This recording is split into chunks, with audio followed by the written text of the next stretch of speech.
No decisions expected soon, but the Chrysler aid ball is now in Congress's court. The Senate Banking Committee opened hearings on the company's request for federal loan guarantees today. News Force business editor Jennifer Moore was there.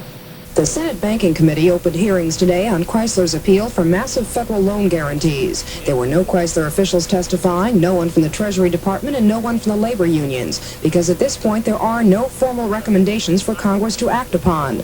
But it was clear from the beginning that convincing Congress on any form of federal aid to Chrysler will be a difficult task. Isn't it possible that if we follow this precedent here, that any time a community is in difficulty because a business fails, and because hundreds of people are thrown out, they should have the same right to come to the federal government and ask for a guarantee? Why not? That community can maybe hit that particular, perhaps it's a small community, but it's just as hard, the pain is just as great for them as it is for the people who work for the big company. But Michigan Senator Donald Regal, also a member of the committee, says there are precedents and that the government already has $240 billion in outstanding loan guarantees. A Chrysler bankruptcy, says Regal, would have profound implications. At one level, it is the fact that a Chrysler bankruptcy is a massive national problem that can put 600,000 people out of work, devastate communities, swamp hundreds of supplier organizations, and create economic shockwaves that could cost the federal government some $10 billion in the first year alone. There were no answers in today's hearing. Senators heard from representatives of the Federal Trade Commission and the Department of Transportation. Both questioned the assumption that even with federal aid, Chrysler would become profitable. And both admit the real issue may well come down to where the line for federal help will be drawn. Today's hearing is just the first step in a long process. More testimony will be heard over the next 2 days, and the arguments will grow more heated over who the government should and should not help, and in what form. And while all of this is going on, Chrysler says time is running out. Jennifer Moore, News 4 Detroit in Washington.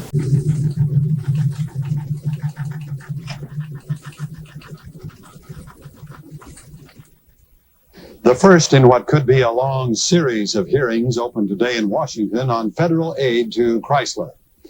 The Senate Banking Committee will be holding 10 days of meetings gathering information on that complex problem. Channel 7's Ben Marshall is in Washington. Ben filed this report. Evidence of the interest in the Chrysler crisis was seen in a number of people jammed into the committee room. Every seat was taken, many people were standing, and others were not able to get into the room at all. Wisconsin Senator William Proxmire, who chairs the committee and who is one of Chrysler's biggest critics, said a Chrysler bailout would not be in the best interest of the country. If we provide loan guarantees to Chrysler, we will be saying in effect to every business in the country, it doesn't matter if you make bad management decisions. It doesn't matter if you no longer make products that enough people want to buy. It doesn't even matter if the federal government has no direct stake in your continued existence. That is to say, if you are not a major government contractor. None of this matters so long as you are big enough and so long as you can muster enough interest groups to fight your cause in Washington at the same time that you're losing it in the marketplace. Where does it all stop? If the 10th largest corporation in the country can't make it and has to have federal loan guarantees, and what about the 20th and the 100th and the 2000th? Michigan Senator Donald Regal countered by saying a Chrysler collapse would bring on a depression in Detroit. It would be an economic disaster for the nation and extremely costly for the federal government. In order to come to grips with the Chrysler issue, we must recognize that it is a problem that must be understood and dealt with on two levels. At one level, it is the fact that a Chrysler bankruptcy is a massive national problem that can put 600,000 people out of work, devastate communities, swamp hundreds of supplier organizations, and create economic shockwaves that could cost the federal government some $10 billion in the first year alone. These hearings and others will lay out these facts in detail. And yet, on another level, the Chrysler situation is symptomatic of a much bigger national problem, a growing threat to industrial America, where Chrysler is but the tip of a much bigger and more fearsome iceberg. You've seen just a sample of the debate that is going to become much more intense as these hearings proceed and in the weeks and months ahead as some kind of legislation is finally before the Congress. From Washington, Ben Marshall, Channel 7 Action News reporting.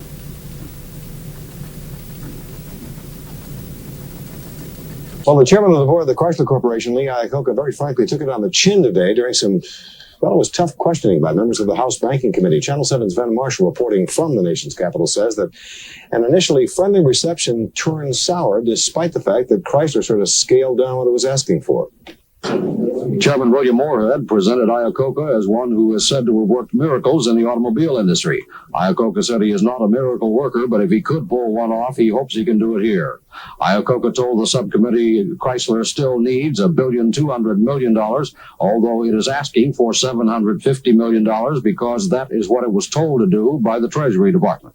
He said money sources are looking to see what the government does before making further commitments to Chrysler.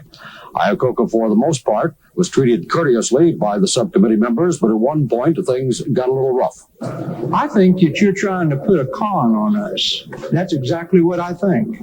I think that you have made your presentation in the open market, and the people out there acting on a voluntary basis, spending their money and knowing what they're doing.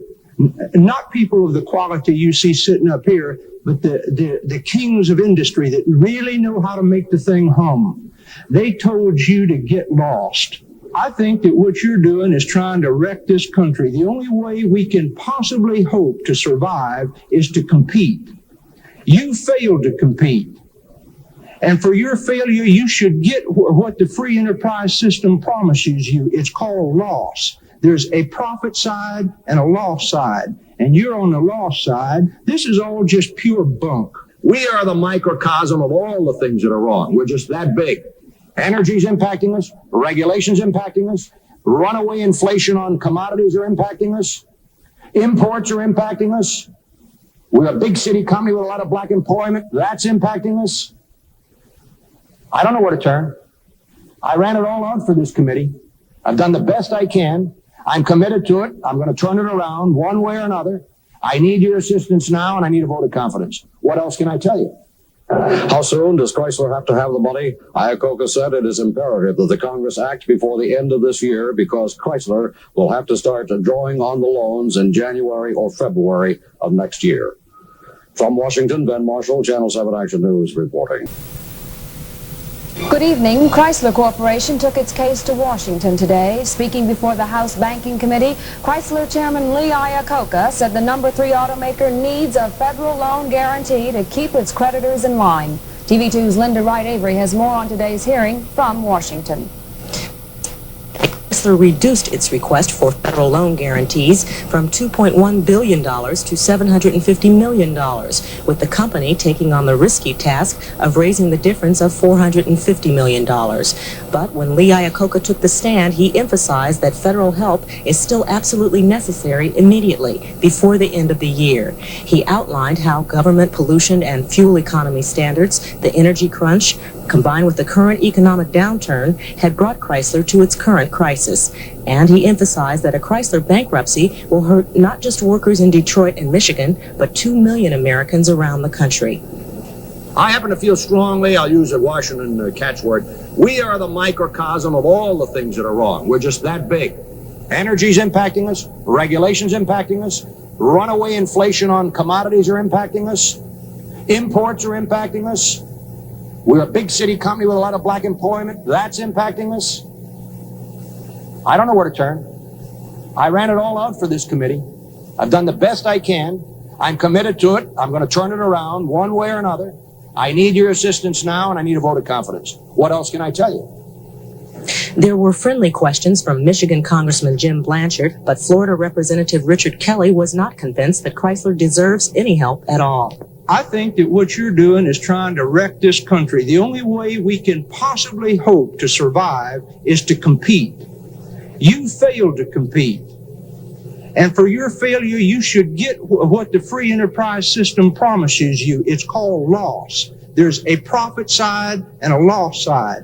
And you're on the loss side. And those people out there are not suddenly going to all commit suicide or quit working because you have mismanaged the company and because they've overcharged what the labor market can afford to pay and be competitive in the world markets. This is all just pure bunk. This committee is clearly looking for proof that Chrysler can survive and prosper if federal aid is granted, and for proof that it can't survive without that aid. Tomorrow, UAW President Douglas Frazier will be here and perhaps be able to answer the skeptics who are looking for some solid sacrifice from the union to prove Chrysler's need. Linda Wright Avery, TV2 Eyewitness News, Washington.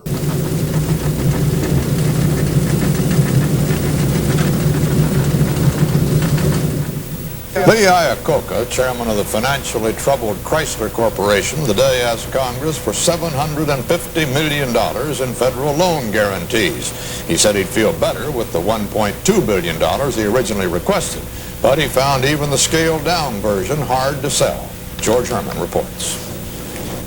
Iacocca said bluntly that Chrysler could not survive a bankruptcy proceeding, that its collapse would put up to 2 million persons out of work and cost the federal government as much as $10 billion. What Chrysler needs, said Iacocca, is the kind of federal loan guarantees given to large numbers of corporations in the past few years. Let me clarify my purpose here. It is not, as was reported in most of the media, to ask for a handout. It is to request a helping hand. We do not want anything for free. We're asking for the guarantee of a loan, every last dollar of which will be repaid. A number of the subcommittee members seemed undecided, but not Republican Richard Kelly of Florida. He said Iacocca was trying to wreck the country and was trying to pull a con job on Congress with all his unemployment figures. There's a profit side and a loss side, and you're on the loss side. And those people out there are not suddenly going to all commit suicide or quit working because you have mismanaged the company and because they've overcharged what the labor market can afford to pay and be competitive in the world markets. This is all just pure bunk.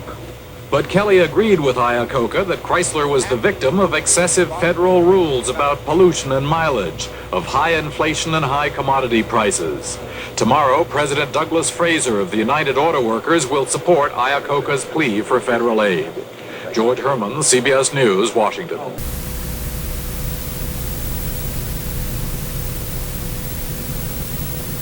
That's Chrysler's chairman, Lee Iacocca, presented his company's new financial aid request to the Congress today. Iacocca said Chrysler needs $750 million in federal loan guarantees, and he promised the company would raise $1.5 billion on its own. But as Dan Kortz reports, the Congress seemed less than impressed. Iacocca's appearance brought an unusually large turnout, and the reaction of committee members was decidedly mixed. There is risk here, and the taxpayer has to bear this risk. I think sometimes this is sort of like the alcoholic or the drug addict who has to come for a fix, and we give them this fix, this economic fix to the economy, and it tends to tide you over, and everybody feels better, but we haven't really looked at the fundamentals and at the problem. I'm very concerned that by saving you with too little, we kill you in the long run. I think that you're trying to put a con on us. That's exactly what I think.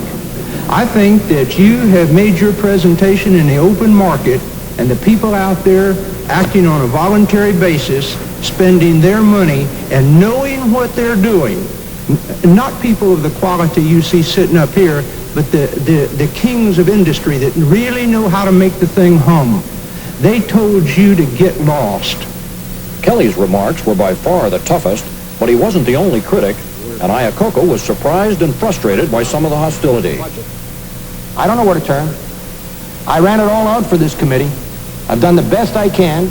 I'm committed to it. I'm going to turn it around one way or another. I need your assistance now, and I need a vote of confidence. What else can I tell you?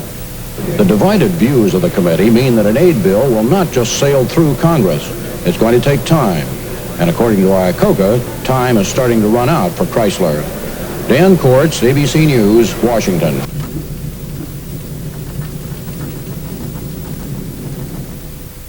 UAW President Doug Frazier left the Chrysler bargaining table today to appear before the House Subcommittee on Economic Stabilization in Washington. That committee is trying to determine if the federal government should grant loan guarantees to Chrysler. TV2's Linda Wright Avery attended a hearing in the nation's capital, just got back in this afternoon, joins us now with a report. And Bev, UAW President Douglas Fraser said earlier this week that he sort of resented having to rush off to Washington now that the auto talks with Chrysler are in a delicate stage. His subcommittee appearance today put him in the unique position of having to talk up the potential viability of Chrysler while the UAW is at the same time making concessions because of the company's increasing instability. Fraser's prepared statement was essentially a repeat of the points made by Chrysler President Lee Iacocca yesterday. He said that a Chrysler bankruptcy will have a ripple effect impacting 2 million Americans and the federal pocketbook. The subcommittee was anxious to know what concessions the UAW is making to save Chrysler. Fraser noted the $200 million deferment of pension payments and said there will be other concessions as yet undetermined in the wage and fringe benefit area. Doug Fraser's statement was clear but not specific on exactly what and how much the UAW is willing to give up to help save Chrysler, and that set the stage for a tirade from Representative Richard Kelly, the Republican from Florida. Kelly charged that if auto workers at Chrysler accepted a 25% wage cut, they could save Chrysler themselves and still be far better off than all other production workers in the nation. Now, it makes no kind of sense to me at all that you want the workers that I'm talking about to bail you out so you can keep making more than they do, when the wages that you're charging are strangling American industry and causing foreign products to overwhelm this country. Doug Fraser managed to hold his temper and hold his ground as well. We don't have any apologies to make for the rates of pay that we negotiate and the fringe benefits. We're able to do this because historically, obviously we now have an exception to the rule in Chrysler, but historically we've been dealing with a wealthy industry. And even then, that would not give you license to bargain what the maximum will provide. But we've been able to do what we've been doing because we're in an industry where productivity is very high. Overall, Doug Fraser's remarks were low-key because until the Chrysler contract is settled, he just can't tell the House subcommittee how much the UAW will give up to help keep Chrysler afloat. But whatever the final union concessions are, they will be measurable in terms of dollars and cents, and therefore critically important when Congress finally decides whether or not to grant federal aid to Chrysler.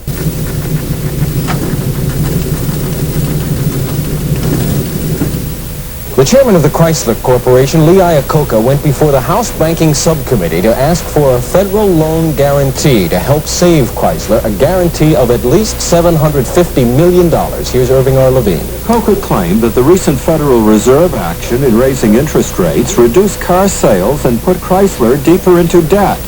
For a while, in the deep recesses of my mind, I thought that maybe with a couple of breaks in the economy, we could muddle through. Really, it's gotten worse instead of better. And with the events of last week, which I generally support, they have really gotten bad. Most committee members were sympathetic, but not all. I think that what you're doing is trying to wreck this country. The only way we can possibly hope to survive is to compete. You failed to compete. And for your failure, you should get what the free enterprise system promises you. It's called loss. The biggest question is whether Chrysler would be able to repay the $750 million loan it wants. Iacocca said that Chrysler could, unless a gas shortage and new gasoline lines cause Americans to buy even fewer cars than they are now. Irving R. Levine, NBC News, the Capitol.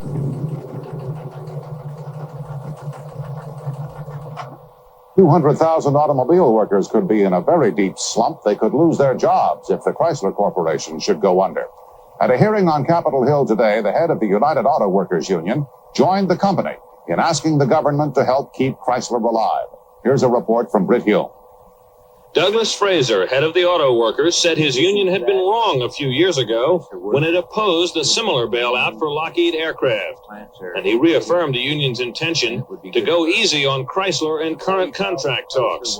The rest, he said, was up to Congress. It's not a question of whether or not Congress can afford to do this and come to the aid of the Chrysler Corporation, but whether or not they can afford not to do it. Now, it makes no kind of sense to me at all that you want the workers that I'm talking about to bail you out so you can keep making more than they do. We don't have any apologies to make for the rates of pay that we negotiate and the fringe benefits.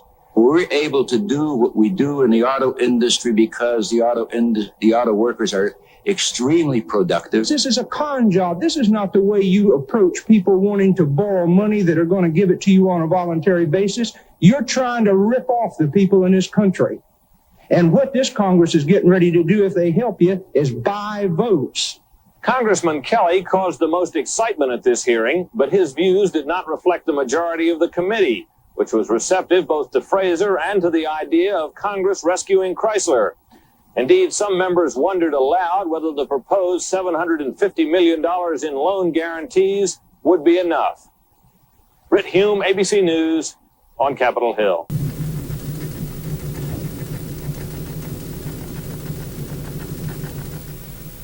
This week, the Carter administration is expected to send Congress its plan to keep the Chrysler Corporation from going bankrupt.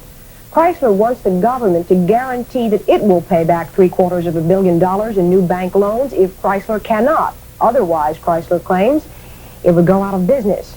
We have more from economics correspondent Irving R. Levine. Lee Iacocca, former president of the Ford Motor Company, has been taken on by Chrysler to try to save it from bankruptcy. Iacocca received celebrity treatment when he appeared before the subcommittee until committee members began expressing fears that government help to Chrysler might threaten the free enterprise system. We don't live in a risk-free society in this country, and I think the full measure of that risk ought to be, at least in large measure, borne by the stockholders that invest in these various businesses that have the option to either gain a profit or sustain a loss. You failed to compete. And for your failure, you should get what the free enterprise system promises you. It's called loss. We've got problems to resolve. And I don't think you say, well, that's the way it is. I mean, it's beyond your control, the energy policy, and Chrysler goes belly up, so be it. That's the American way. I don't agree with that. Iacocca warned that strict application of free enterprise principles would force the company to close shop. This might put 600,000 people out of work, and half of Chrysler's employees in Detroit are blacks, who might find it particularly difficult to find new jobs. This has brought pressure on members of Congress from the auto union and from black leaders who can deliver votes in an election. Mayor Coleman Young of Detroit and Douglas Frazier, head of the union. I can't believe that Congress can turn their back on the Chrysler workers and their families, the people that work in the parts supplier industry and their families. There is no question in my mind that if Chrysler goes bankrupt, it will seriously exacerbate this national recession. In some areas in the country will approach depression levels. So the pressures are on Congress from many directions, with an election approaching, to overlook its concerns about free enterprise and to worry about whether Chrysler could repay the loan. Iacocca admits that's not certain. Because of the recent sharp decline in economic activity, our request for $750 million in loan guarantees does carry with it a substantial degree of risk. And the risk is considerable.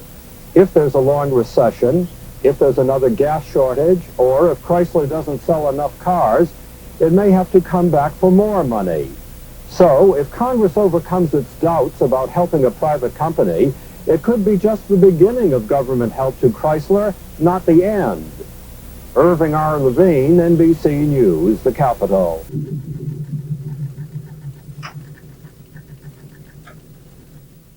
Good evening. The Carter administration asked Congress today to bail out the ailing Chrysler Corporation by guaranteeing $1.5 billion in loans to the third largest automaker. George Herman has the details. The government will help, but only if Chrysler will meet these conditions. It must raise an equal $1.5 billion in new funds or new credits. This can come from banks, creditors, including suppliers and dealers, from shareholders whose dividends will be restricted, from unions and non-union employees, from sales of parts of its assets or divisions, and from state, local, and foreign governments. The company must also open all its books to the Secretary of the Treasury and it must submit a plan showing that it will be a going concern at least through 1983. Secretary Miller said this need to make Chrysler a growing concern explained the Treasury's action in doubling the amount it originally suggested making available. It's our view that if we are to provide assistance, it should be adequate and sufficient to give the greatest assurance possible that it will be successful and the company will return to its own resources and be a contributor to our economy in the years ahead. Chairman William Moorhead of the House subcommittee looking into Chrysler's problems received a White House briefing on the new plan and welcomed it as a sink or swim opportunity. I think this is it. They succeed with this amount of money, or they don't come back to me in the Congress anyway. If they can't get on their feet with this amount of money, then they might as well go into liquidation, and we want to be sure that when that happens, Uncle Sam gets the $1.5 billion back. Later, testifying before Moorhead's subcommittee, Republican economist Alan Greenspan said it was insufficiently clear that Chrysler could succeed even with the help. And he suggested that this federal rescue had unknown costs in inflation and unemployment a few years later. Republican congressmen, led by Richard Kelly of Florida, angrily agreed. The Chrysler bailout is a ripoff of the American worker, American industry, and the taxpayer and the consumer. The Chrysler charity is the most blatant con job in our time. The subcommittee hopes to question Secretary Miller next week and to have a bill ready for floor action just after the Thanksgiving recess. George Herman, CBS News, the Capitol.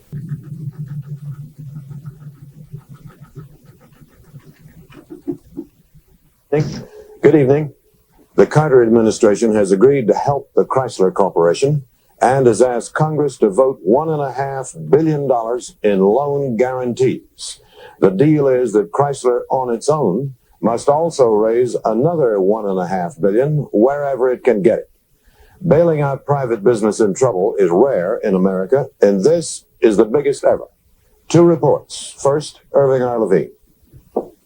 Under the White House plan, the government would guarantee bank loans to Chrysler of up to $1.5 billion. For its part, Chrysler would have to raise a matching $1.5 billion by selling off assets, bargaining with suppliers, getting help from the Auto Workers Union, which already has agreed to postpone $400 million in pension payments from Chrysler. Treasury Secretary Miller explained why the administration is proposing $1.5 billion in loan guarantees, double the ceiling Miller had set a few weeks ago. Yesterday, Chrysler reported a loss for the third quarter of some $461 million.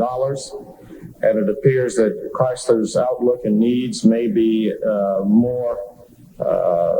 may involve greater need for resources than was apparent in August.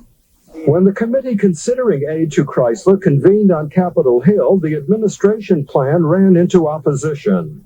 The Chrysler bailout is a ripoff of the American worker, American industry, and the taxpayer and the consumer. The basic question is that we have got to stop solving our problems by federal guarantees. Even opponents acknowledge that a majority of Congress is likely to vote for the loan guarantee rather than risk throwing 500,000 or more workers out of jobs in an election year. Irving R. Levine, NBC News, the Capitol.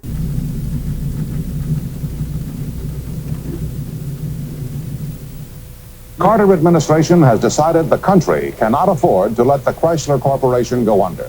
So today, Congress was asked to approve federal loan guarantees to the auto company of up to $1.5 billion, more than Chrysler asked for, and nearly twice as much as the administration had previously indicated it would approve. Here's the story from Bill Zimmerman.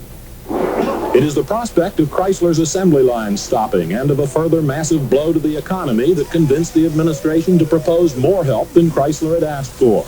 Treasury Secretary G. William Miller says he is philosophically opposed to such a bailout generally, but that in this case, the alternative is too frightening. There would be loss of local taxes, loss of federal revenues from curtailment of economic activity, lost incomes, and there would be the prospects of a liability to the federal government under the pension guarantee arrangements. The that would be involved in case Chrysler should fail. What Miller and the administration propose is that the federal government guarantee to pay back up to $1.5 billion worth of new private loans to Chrysler should the corporation go under. The guarantee would be contingent upon Chrysler creditors making concessions in a matching amount. The United Auto Workers Union praised the plan, and Chrysler chairman Lee Iacocca was jubilant. I think it's a vote of confidence we needed, and we're happy to have it. And now we're going to work out the details and get on with our business of running the company. Having made the decision to go twice as far as earlier indicated, the president called key congressmen to the White House to get the legislation moving. House Banking Subcommittee Chairman William Moorhead was on board before the train left the station. Each day that we delay, the situation gets a little shakier and you need more money. So the quicker we can act, we can keep it, seems terrible to say it, but down to $1.5 billion. But on the Senate side, Banking Committee Chairman William Proxmire was more adamantly opposed than ever. $1.5 billion of loan guarantees for Chrysler is outrageous. It's wrong. We shouldn't do it. The issue is not the issue of jobs. The issue is whether or not the taxpayer should be the fall guy, or whether we should do as we have in the past, require stockholders who invest not only to win when the company is doing well, but to lose when they are not. The Treasury Department doubled the proposed guarantee to Chrysler after outside auditors reported the lesser amount would only postpone the company's demise. But economist Alan Greenspan, for one, says even $1.5 billion is not enough, that if Chrysler gets that, it'll only have to come back here for more later. Bill Zimmerman, ABC News, Washington.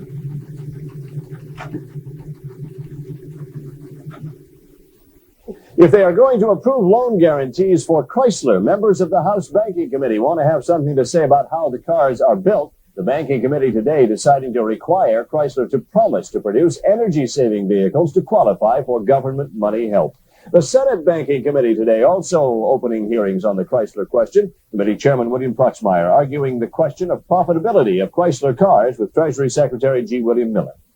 The reason that their market share is low at the moment is because of their limited capacity to produce cars that are in high demand. They could sell much more today if they could produce them.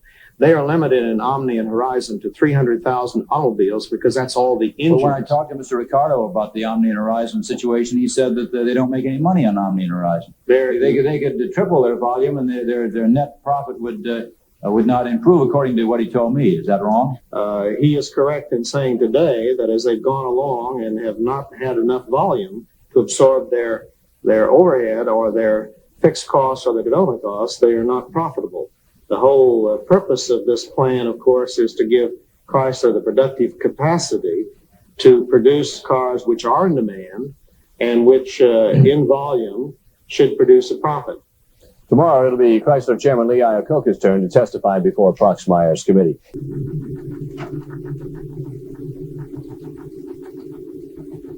Chrysler is also having trouble selling things besides cars. The administration-backed plan to bail out the company drew fire today at Senate Banking Committee hearings. Channel 7's Ben Marshall is in Washington and files this report. Before Secretary Miller was even able to make his presentation to the Senate Banking Committee, Chairman William Proxmire of Wisconsin, who has been a strong opponent of aid to Chrysler, told him that Congress was being asked by the administration to play the part of a deaf, dumb, blind Santa Claus. If Congress is to pass a Chrysler bill, I think it should be as tough as possible. It is not sufficient to argue that if we make the bill too tough, the banks or the other parties will not participate. These other parties have a much greater stake in the survival of Chrysler than the federal government. If they are unwilling to participate unless the federal government provides a blank check, then it seems to me they are telling us that the Chrysler financial plight is much more hopeless than it has been presented to us. Secretary Miller told the committee that if Chrysler collapses, the federal deficit in 1980 and 1981 will be increased by $2.75 billion, far in excess of the risk involved in granting $1.5 billion in loan guarantees. Questioned about the UAW Chrysler contract, which has been called inflationary, Secretary Miller said, if the contract is found to be in violation of the guidelines, Chrysler will be held accountable just as any other company. I asked the Secretary later to comment on Senator Proxmire's Santa Claus statement. And I think we have put as much talent and expertise on this as any situation I've ever seen. The reason we were several months in coming forward with a proposal, and many members of Congress were very impatient with us, is because we were determined not to make a proposal until we had gone in great detail with enormous effort to be sure we understood what was behind these figures. Tomorrow, the Senate Banking Committee will hear from Chrysler Corporation Chairman Lee Iacocca. From Washington, Ben Marshall, Channel 7 Action News reporting.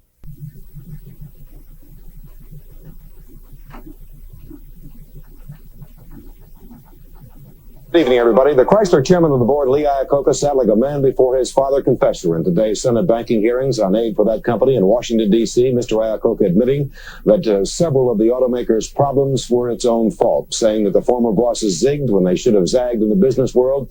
But all blame aside, Iacocca said the bottom line is that the Chrysler Corporation must have the $1.5 billion from Washington, D.C. to stay in business. Channel 7's Ben Marshall has this report from the nation's capital. Iacocca told the committee that he came here with deep reluctance, but the Chrysler Corporation has a cash flow problem.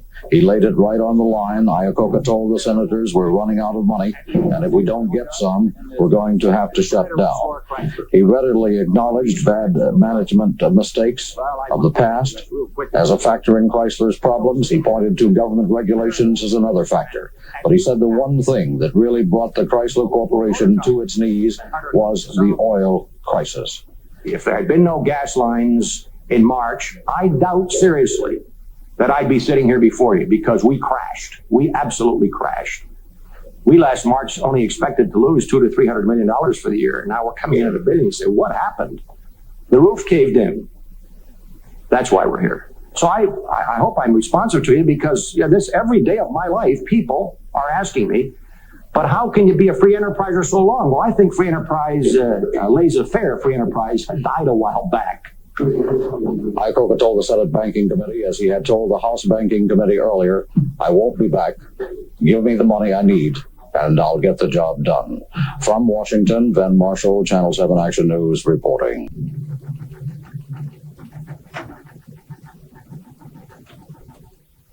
We need help, and we need it soon. With those words, Chrysler's new chairman punctuated his plea for loan guarantees. Lee Iacocca today addressed the Senate Banking Committee.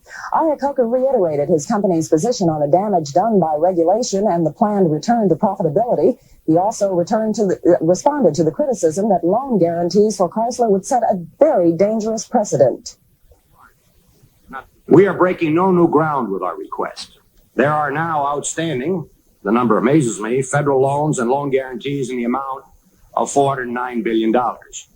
Loan guarantees have gone to steel companies in the past, to chemical companies, to shipbuilders, to railroads, to airlines, to farmers, and yes, to small businesses.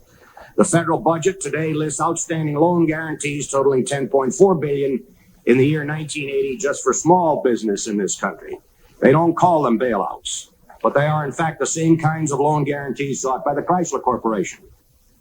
As for raising money by selling Chrysler stock at low prices, the chairman said absolutely out of the question. So that if you offered your stock at a low enough price, why couldn't you raise a great deal of money with 100 million shares? Well, I guess I look at it a little differently. You use me as a living example, and you say it would dilute my possible stock options. I hope you realize that 30% of this company today is owned by employees. Sure. It's easy to say, let's just use an ESOP plan, or let's use this kind of plan and go out. I'm not proposing that, and I don't. But the point is, let's go dilute their investment in the company that they took 20 years to get. These are the little people. I can't do that.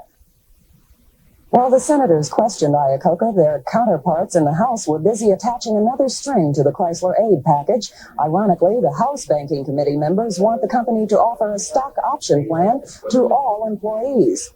The House Banking Committee is expected to report its version of the loan guarantee legislation tonight.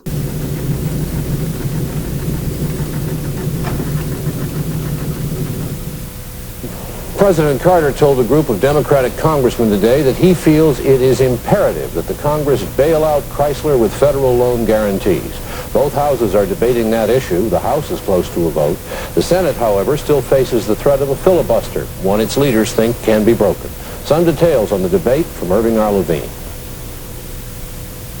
Chrysler workers have already agreed to delay wage increases for a few months each year, but the debate in Congress is over whether the workers are sacrificing enough. Chrysler assembly line workers now earn $7.53 an hour. This goes up to $9.62 an hour, plus cost of living increases over the next 3 years. Today on the floor of the House, opponents of aid to Chrysler argued that the $1.5 billion government loan guarantee will simply be used to pay for the wage raise. So these people are going to be paid more. They are not going to sacrifice. They are not going to sacrifice under this bill. We are financing a pay raise so that they can be paid more than the other people in the United States. But supporters of government aid argue that a freeze on wages would be too great a hardship for Chrysler workers. These workers are not millionaires. They have to pay the mortgage and the grocery bill, and they are squeezed right now. And in the heat of debate, it was unclear what side some congressmen were on. Picking one more louse off a turkey, and perhaps if we pick enough lice off this turkey, we'll bloody it up so the rest of the roosters in the barnyard will see that it's a dead animal. Congress is not likely to freeze Chrysler wages. Rather, it will insist that the auto union make a bigger contribution in some form than it already has as a condition for getting government help. Irving R. Levine, NBC News, the Capitol.